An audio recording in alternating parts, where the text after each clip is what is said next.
The topic for today's presentation is the function of criticism by Dr. Matthew Arnold.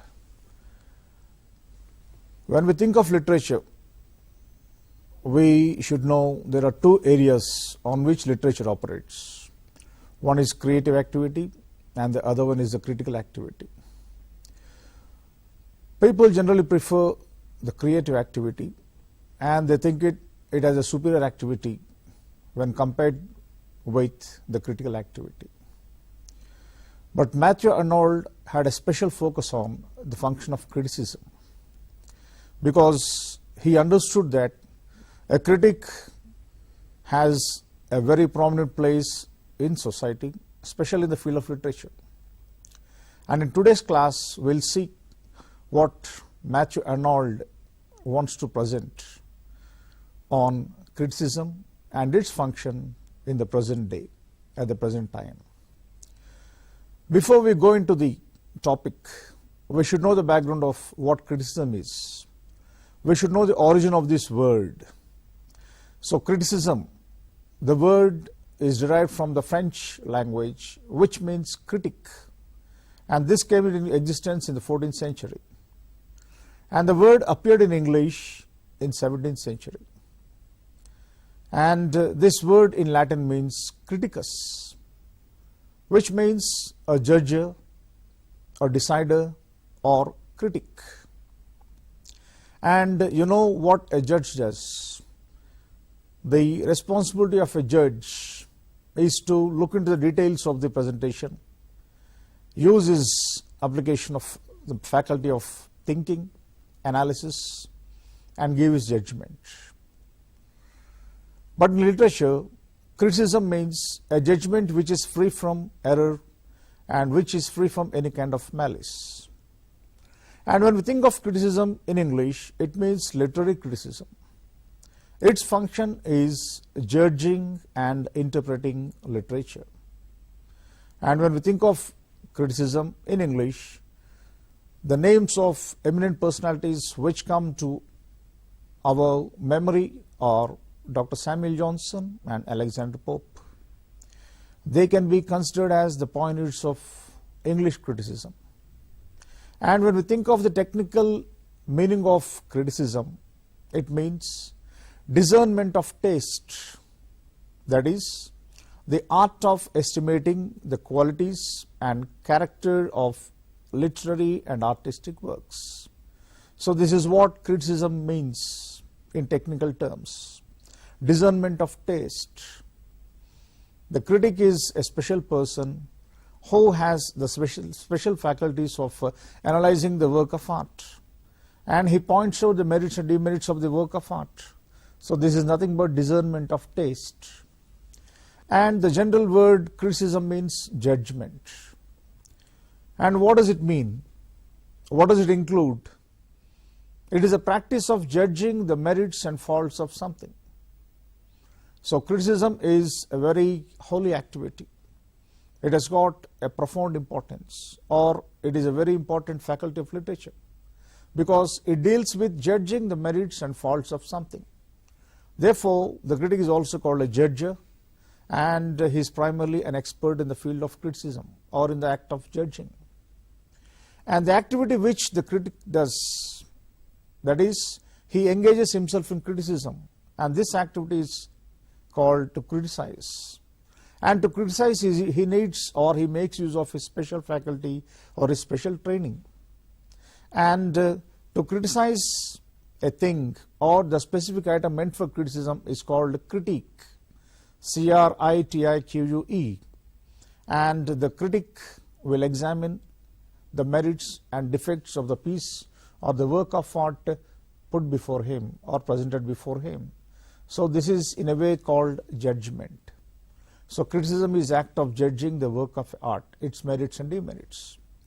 So to put it in brief, or to make a precise statement of what criticism is, you can see the picture, this pie diagram.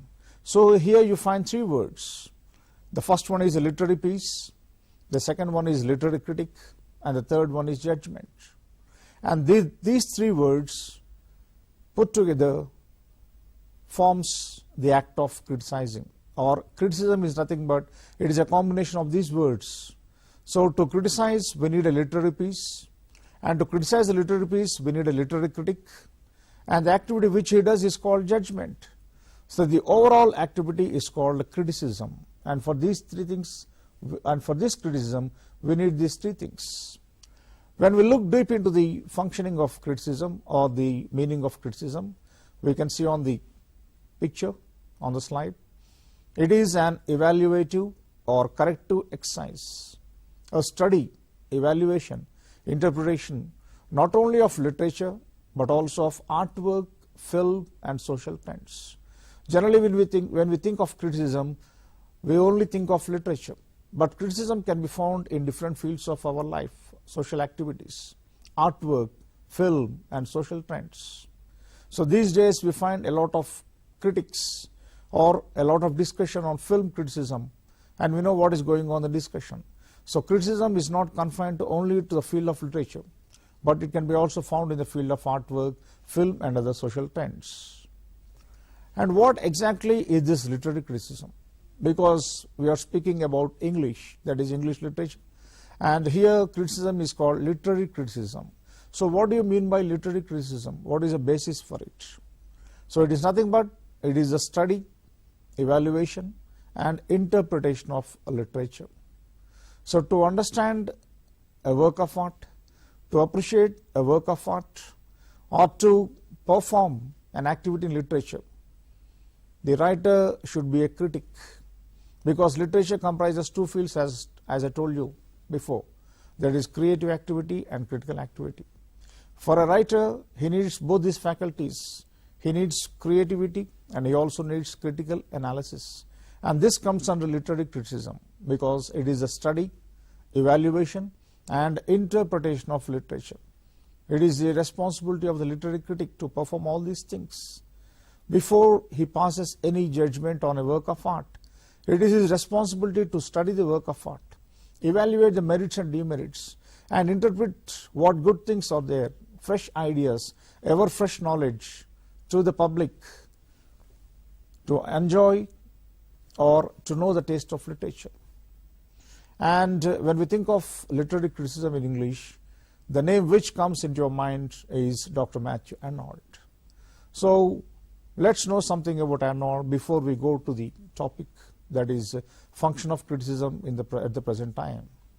So Arnold was born on December 12, 1822 and he died on April 15, 1888. That is, he lived for nearly 66 years. So by profession he was an inspector of schools, and he is a renowned English poet, the first modern critic, also labeled as critic's critic, and he is a champion of poetry and literary criticism. Besides this, he is a sage writer. So these are the merits which we can find in the poetic life of or literary life of Dr. Arnold, Matthew Arnold. So when we look at the word sage writer, we should know what sage writing is, because this developed from ancient wisdom literature. And you know the word sage. Sage is a person who does some pious activities, who lives away from society, who gets himself detached from the normal way of life, who leads a life of stoicism. That is, for him, merits and demerits are equal. He is neither perturbed nor disturbed or elated by merits and demerits. In the same manner, a critic also performs the role of a sage, sage writing. And this developed from ancient wisdom literature. And what does the sage writer do? And this person chastises and instructs the reader. That is, whatever impurity is there in the work of art, the role of the critic is to find out, point out, refine it, and present it in a decent manner, chastise, to make something pure, to make a work of art holy, sanctify it, and instructs the reader. Because not only the writer, but also the reader is very important for a critic. So he plays a dual role. He plays a very important role, understanding the writer and presenting his merits and demerits to the readers or the public. And what does he instruct or chastise? He deals with the social issues which are contemporary in society, the contemporary social issues. That is, the role of critic is very important, and not only that, he is supposed to update his knowledge, to make criticism or to find out the merits of the work of art, because he presents all these things to the contemporary society, and he should know they have the knowledge of the contemporary social issues. And for this activity, or to criticize a work of art, he makes use of different faculties of knowledge that is available in the society. That is, he utilizes discourses of philosophy, history, politics and economics in non-technical ways. Because he makes use of all these things, he may not be directly using the ideas related to these faculties of knowledge, but he will be using them in his own way. Therefore, we use the word non-technical ways. That is, the role of a critic is he should have the knowledge of the work of art. He should know how he can present it to the society. He should understand the public difficulties, the reading tastes of the public, and then he has to present the things which are as it is, without having any bias or partiality for the writer or against the writer. So therefore, he is called, Matthew Arnold is a sage writer, and this is sage writing. And this sage writing is a genre of non-creative writing. And when we think about the functioning of criticism according to Matthew Arnold wrote this essay primarily keeping in focus the works of the great Homer, the Greek writer. So, on translating Homer is a series of public lectures where Arnold focuses on the importance of criticism at the present time. So, when he read the books or the epics written by Homer, the classical texts, so he thought of criticism or the function of criticism, because to understand these excellent works of art, the reader should know the critical side of it also. It is the responsibility of the literary personality to focus on the text in a literary manner. Therefore, when he wrote this essay on the books of Homer, he referred to the word criticism, that is, the importance of criticism at the present time. And what was his purpose? His purpose was to discuss how his principles of literary criticism applied to the two Homeric epics, that is, Iliad and Odyssey, and the translation of a classical text. So whatever rules he framed as a literary critic, he wanted to make use of these principles in evaluating the work or the merits of these two great classics, that is, Iliad and Odyssey, the great epics written by Homer. And when he performed this activity, he came across challenges, he came across objections, because when we criticize the work of art of anybody, definitely there is a general scope for objection. And the objections are against the proposition of criticism and its present relevance. So people began to question him whether criticism is really necessary, and if it already is necessary, what are the standards? And these are the objections raised by some of the literary personalities. And I present here two of the objections. What is the first one? They thought that it assigned excessive importance to criticism. That is, Dr. Matthew Arnold, in his exercise or in his critical appreciation or in his criticism, he gave too much importance to the faculty of criticism, excessive importance to criticism. So rather than the creative activity, he gave more importance to the critical activity. That is the first objection. And the next one is, people generally think that creative effort is superior to critical effort, because creating a work of art seems to be a greater task for them. They think that it is difficult to produce something, but they think that it is very easy to comment on something which is produced. So this is a general opinion which we find in the society in those days, before criticism came into real focus. So they said, instead of focusing on creative activity, Arnold focused too much on critical effort. So these are the objections raised against the work done by Matthew Arnold. But what actual Arnold say?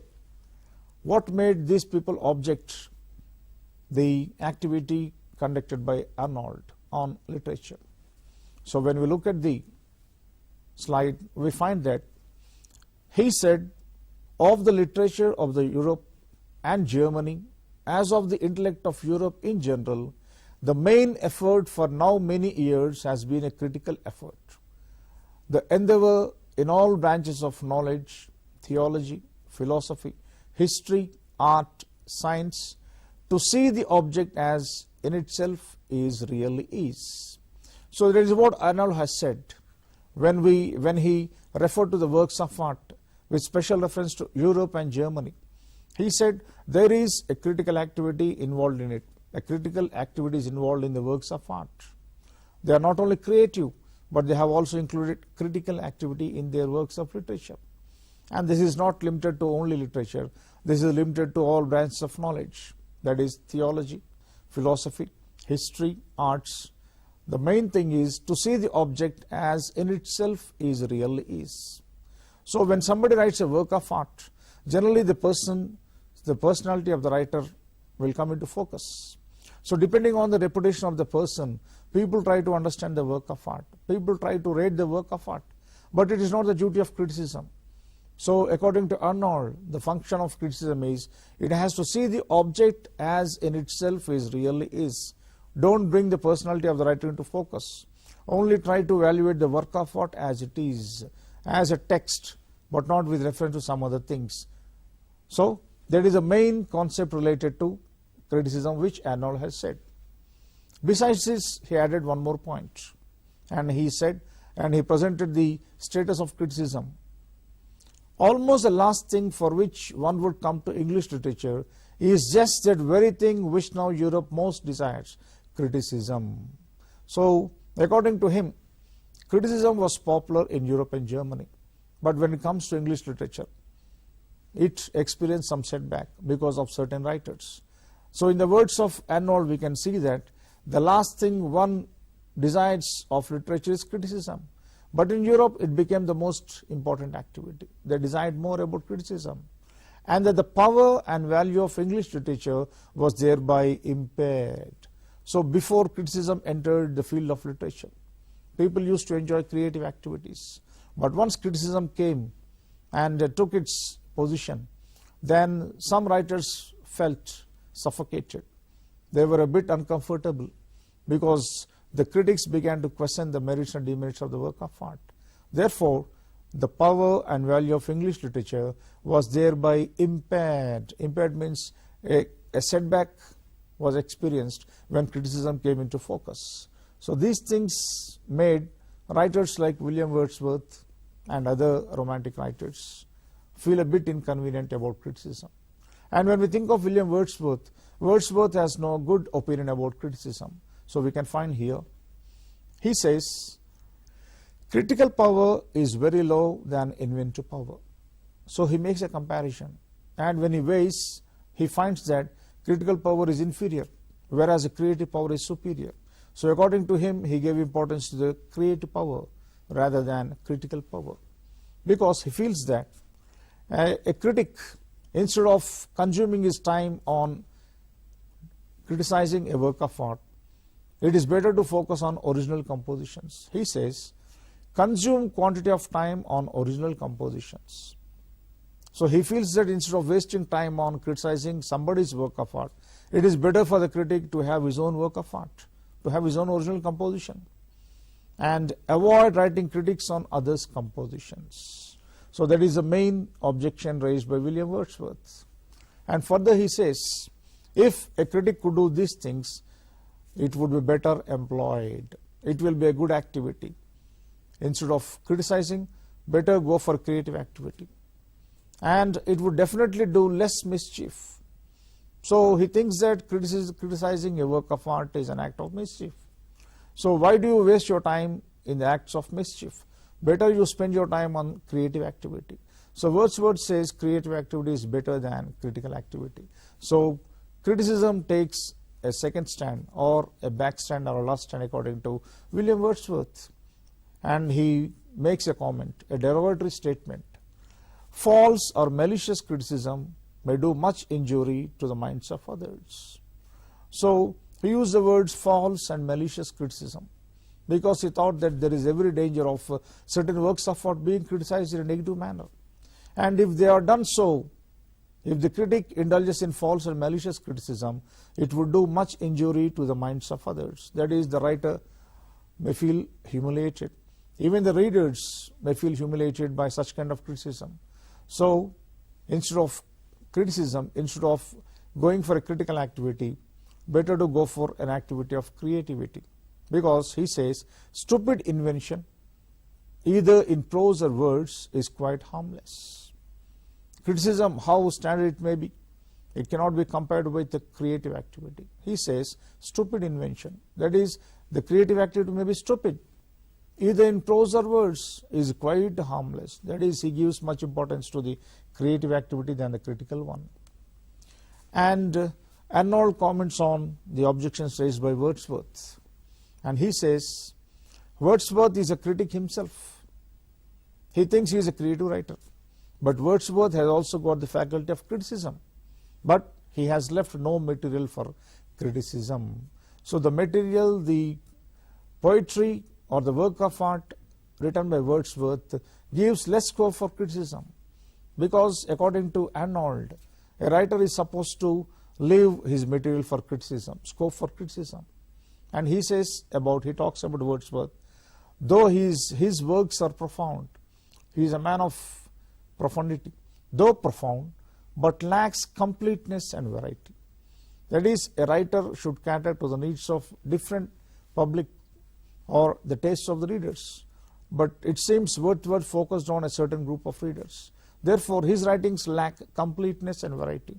These are the comments made by Arnold in his criticism on Wordsworth. Further, he says, Wordsworth cared little for books and disparaged Goethe. That is, he wrote poetry based on his own intelligence, on his own emotions, on his own subjectivity, on his own capacity. But he cared little for books. That is, according to Arnold, a writer needs to read a lot of books before he presents a work of art. That's why he says, should have read more books to make thought richer and influence of wider application. So this is a basic responsibility of writer pointed out by Arnold. Further, he comments on Goethe, and he says he is one of the greatest critics because has left us much criticism. So much criticism. That is, whenever you present a work of art, that work of art should give rise to great ideas, fresh ideas. It should become an art of appreciation. It should become an art which can be criticized, which the critic should find out merits and demerits for the benefit of the readers. So Goethe has this facility because he was nourished by a greater critical effort, providing the true materials for it. So whatever Goethe wrote, he did not write in abstract. He did not write in a vague manner. Whatever he wrote, there was a solid foundation behind it because it came from a lot of reading, and he provided a lot of reading material for the public. That is, his writings were nourished by great critical effort, providing the true materials for it. So whatever he wrote, there was a solid foundation. So thus, according to Arnold, writing should not be simply creative, it should also be critical, because whatever you write, it should come with a lot of background knowledge. And other than that, Goethe also knew the life and the world, the poet's necessary subjects comprehensively and thoroughly. He knew them much more as they really are. Just not only writing about a topic. So before someone writes a poem or a great work of art, the writer is supposed to have a knowledge of the life and the world. Then only he can cater to the basic needs of the society, whether it may be philosophical, social, intellectual, or religious. Writer is supposed to have this kind of background, which Goethe has. Thus, Arnold comments on the merits of Goethe, and also he makes his comments on the objections raised by Wordsworth, saying that creative activity is superior to the critical activity. But Arnold says to be a great creative writer, one needs a faculty of criticism also. Further, he makes comments on other poets in his essay. That is a function of criticism. And he makes some general statements. The first one is, poet is supposed to know life and the world, ought to know. That is, it is compulsory that the poet is supposed to understand life and the world around him. And when we look at the modern world or the modern society, life in the modern times is not simple, complex. That is, a complex society gives rise to complex problems. And a writer is supposed to know each and every problem to create a work of art. If at all the work of art should cater to the problems of the society, a writer is supposed to know life and the world. That is what Arnold says. And further he says, modern poet needs great critical effort. Creativity is important, but taking the complex nature of society into consideration, Arnold says critical faculty is also very important for the writer. Otherwise, the writing may be barren, or the poetry may be poor, and it becomes a short-lived affair. The poet will not have a long-standing quality. The poet or the poetry will not supplement the difficulties or give solutions to difficulties of the readers. So unless the writer has a great critical faculty in his writing, or he applies his critical faculty in his creative writing, he cannot produce great poetry. The result is the poetry will be poor, barren of ideas, and short-lived affair. So he will be forgotten, or he lives no more in the minds of the readers. And what is the basic thing required of a poet? He should take the current ideas into consideration and the problems of the society, and he should give solutions to the problems with a fresh thought, fresh ideas, and he should exercise his creative power, intelligence, books, reading, learning, critical effort. Then only he can produce great works. So to produce a great work of art, it is not just emotion, it is not just the spirit. One needs also reason, knowledge, intellectual capacity. Other than that, the study of the world, because a writer is supposed to read, a writer is supposed to learn, and he has to apply his critical effort. Then only he can come out with the great works of art. So that is a point raised by Arnold in his essay on the function of criticism. So Arnold comments on these poets, makes his comment on the following poets, the pictures which you can see on the slide. He speaks of Wordsworth, Johnson, Goethe, Byron, Shelley, Shakespeare, Burke. Not only that, he speaks on the moments, that is French Revolution, Renaissance, and Reformation. So what does Arnold say in brief about these poets? And before he makes a comment on the poets, he makes a statement about them, about poetry. And he says, poet needs proper data, sufficient material. Generally we think poet has a creative faculty, but poet needs proper data, sufficient material. So whenever he writes a work of art, he not only uses his imagination, he is also supposed to read certain books, certain material. That is, whatever he writes, there should be a basis for it, proper data, sufficient material. And when we think of the early English poetry, the problem is there was plenty of energy, plenty of creative force. The only problem, it lacked data and material. It lacked data and material. That is what Arnold says. Without these things, such poetry will become barren. Lack of ideas will be there. So when we think of Byron and his poetry, we find there is so little endurance. You can enjoy the poetry of Byron, but if you want to take some clues from it, we can find only few things in the poetry of Byron. This is what Arnold says. So little endurance. We cannot totally depend on the poetry of Byron, because poetry is nothing but it is about life. Since literature is something with criticism of life, and even poetry is supposed to have such kind of elements in it, and it is empty of matter. And regarding Goethe, he says, nourished poetry with a great critical effort, provided true materials for it. Therefore, Arnold has a very great opinion about Goethe, because he dealt with life and its difficulties in his poetry. And regarding Shelley, he says, he has plenty of reading, but there is no coherence, incoherence. So even if you read, if you cannot understand life and the material around you, you cannot feel coherence in your writing. You cannot provide coherence in your writing. So this is a very basic thing. It will lead the readers into confusion. And regarding Coleridge, he says he has immense reading, but with reference to Pindar and Sophocles, had not many books. Shakespeare was no deep reader. So these statements make us think that, according to Arnold, a poet needs proper data, sufficient material. If it is available, he has to make use of it. If it is not available, he can understand society. So a critic is just not a critic meant for criticism. A critic is also creative. And a poet needs to have the creative faculty and the critical faculty also. Just creating something with his own experience is not enough for a writer. He has to take the available data and the material and the life around him, then only he can come out with a good work of art. And in the essay, he also makes a mention of Edmund Burke. He praises Edmund Burke for his experience, for his performance, for his output, for the work he has done for literature. He says Burke is great in England because he brings thought to bear upon politics. So the writer is a critic. As a critic, he is supposed to be balanced. He is not supposed to be influenced by the society or the practices of the society. So these policies or this set of rules Burke could follow as it is.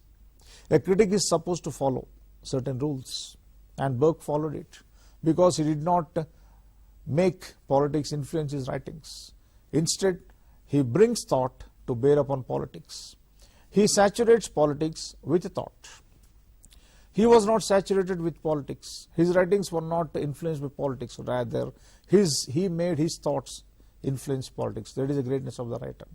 Further, his ideas were at the service of an epoch of concentration, not expansion. So he did service with great commitment. It was an epoch of concentration, not expansion. Concentration in the sense he did 100% justice to his functioning of criticism, to his work.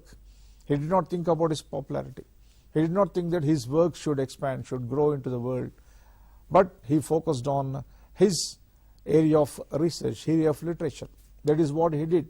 And he lived in the world of ideas, which is very important for a critic, but not the world of catchwords or party habits. He was not perverted, he was not disturbed or diverted by catchwords or the famous words which are available in the society or the party habits. He was not influenced by political people. He could stick to his own ideas and to his own role as a critic. And more than that, he was not influenced by any political propaganda or the parties, the one which you find in England, that is English liberalism or the English Toryism. That is the greatness of Burke. That is, we can find the word disinterested nature in Edmund Burke, which is very important according to criticism by Matthew Arnold. So let's come to Matthew Arnold and his views on literary criticism. What is literary criticism according to Matthew Arnold? So you can find here, Arnold thinks that criticism is dissemination of ideas, a disinterested endeavor. These are the two important things. Dissemination of ideas. That is, the role of a critic is very important because he is supposed to spread the ideas to the society. And the other thing is disinterested endeavor. No personal interest. The critic is not supposed to put his personal interest into focus. So he is a stoic, or he is very balanced in his activity of criticism. As a judge, he should not be. He is supposed to play the role of a judge. So he has to be very impartial in his judgment, a disinterested endeavor. And the main function is to learn and propagate the best that is known and taught in the world. That is the responsibility of a critic. A critic should not be satisfied himself with few things. Until he reaches the goal, until he comes out with a valid point, his function, his duty continues. He has to operate in this world of literature to learn and propagate the best that is known and taught in the world. So he has to learn, and whatever he has learned he is supposed to propagate, spread the best. So that is the main function of literary criticism. And further he says, in evaluating a work, the aim is to see the object as in itself really is. So don't add any personal things into it. Whatever you find in the work, whatever you find in the text, you are supposed to comment, you are supposed to criticize. That is the main function of criticism according to Arnold. And these are the things which you find here. That is the role of criticism. If somebody asks you to tell something about criticism in one word, it means disinterestedness. No personal interest is allowed in criticism. Disinterestedness, which means The critic or the writer is supposed to keep himself aloof from the practical view of things. Generally, when we are supposed to comment, we bring this practical view of things into consideration. The personality of the writer, the influence of the politician, or something else. So we try to attach these things into criticism. But real criticism remains away from all these things by resolutely following the law of its own nature. So critic is supposed to follow his own rules without bringing his personality into consideration, without bringing his personal relations into consideration, without bringing his personal views. As a critic, he has to be professional. That is what we find in criticism, or the role of criticism. And further, we find that it is a free play of the mind on all subjects which it touches, refusing to lend itself to any of the ulterior political, practical considerations about ideas which plenty of people will be sure to attach to them. So these are the problems which we come across when we criticize or when we take the responsibility of evaluating a work of art. But as a critic, he is supposed to have free play of the mind. That is, his mind should not be disturbed by all these kinds of personal things, or the things which the politicians or the social important people or any other practical considerations try to put or try to pressurize. So a critic is supposed to be free from all these things. Then only he comes out with a great criticism or the great work of art. Besides that, as already told you, it is a disinterested endeavor, and its responsibility is to propagate the best. Not only that, it is to establish a current of fresh and true ideas. So whenever you read a work of art, whenever a critic comes out with his own criticism, he is supposed to add something new to the society. He is supposed to take the social problems which are current and contemporary, and he has to come out with the fresh ideas. So that is the main functioning of criticism. And in the process of doing this, the critic is supposed to be sincere, simple, ardent, ever widening in knowledge. So he must be simple, because he is a man who has got a profound knowledge. He is supposed to read lots of books. So a person who is intelligent, who reads a number of things, generally is supposed to, will have the nature of arrogance, will be arrogant. He is intelligent. But he says a critic is supposed to be sincere, simple, ardent, ever widening in knowledge.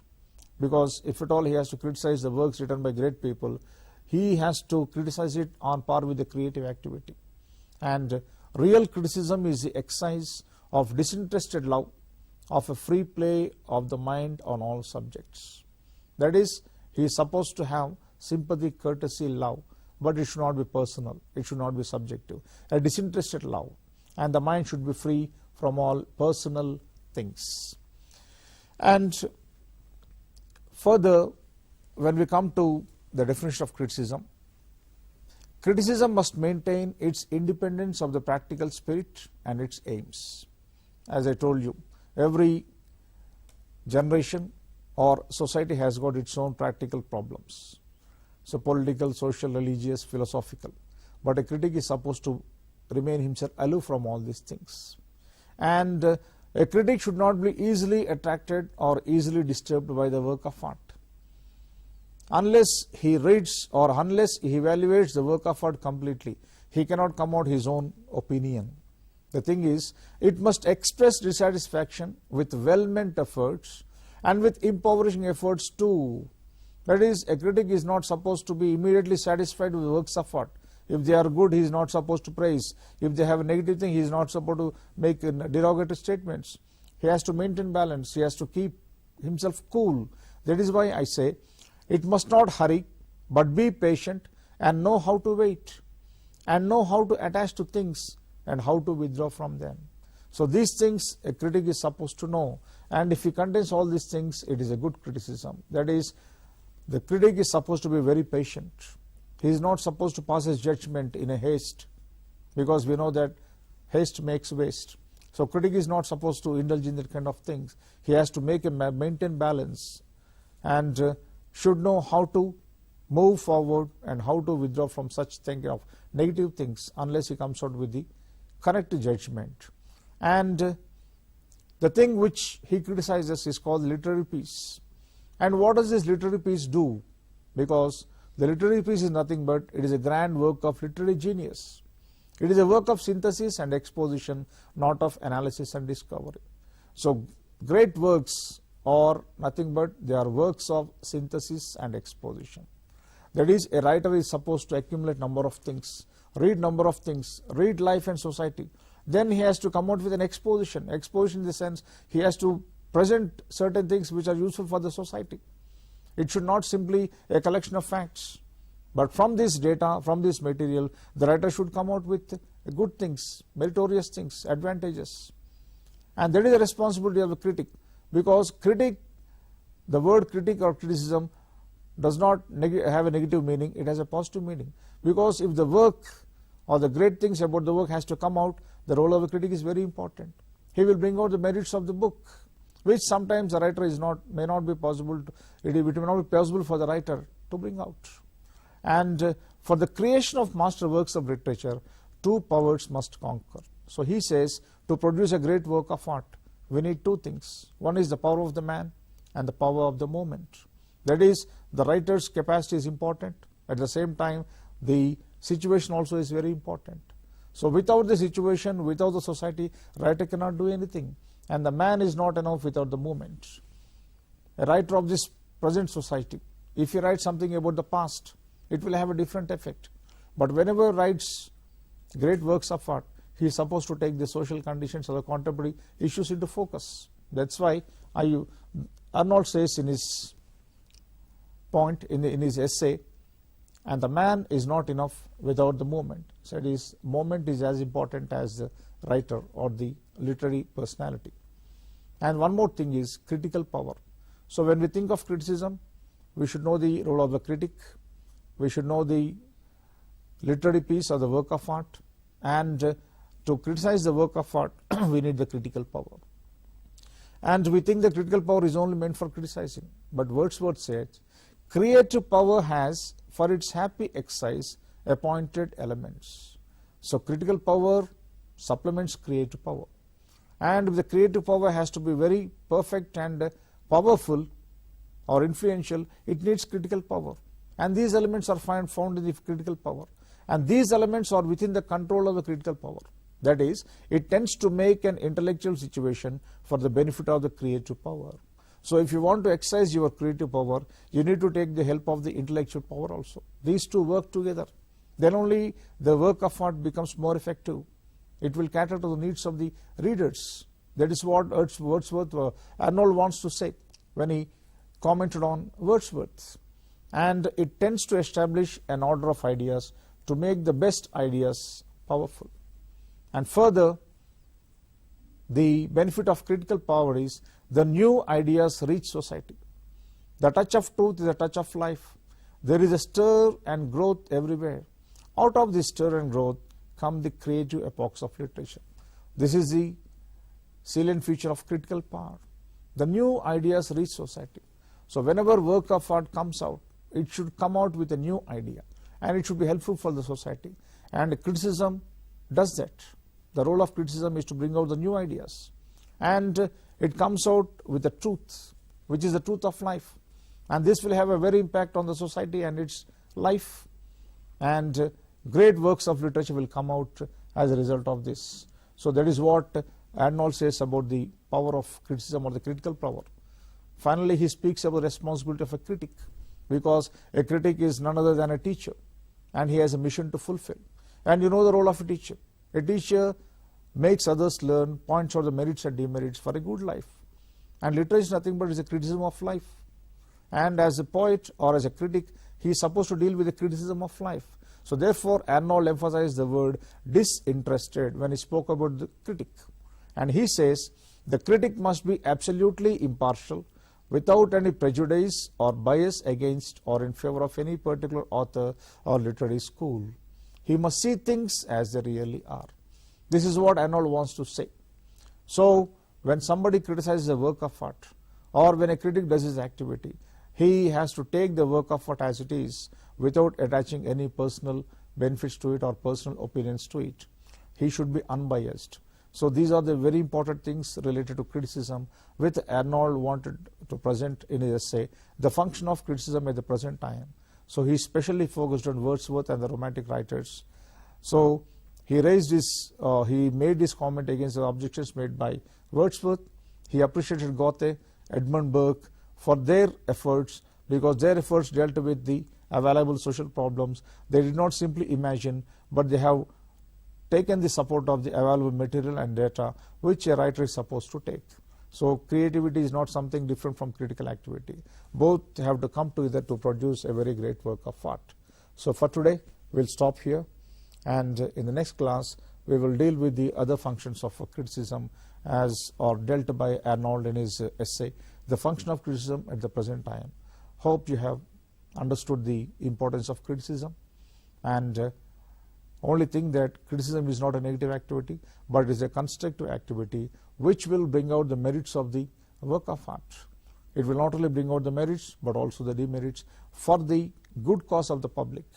And whatever it does, whenever a critic comes out, he comes out with fresh ideas. Thank you very much.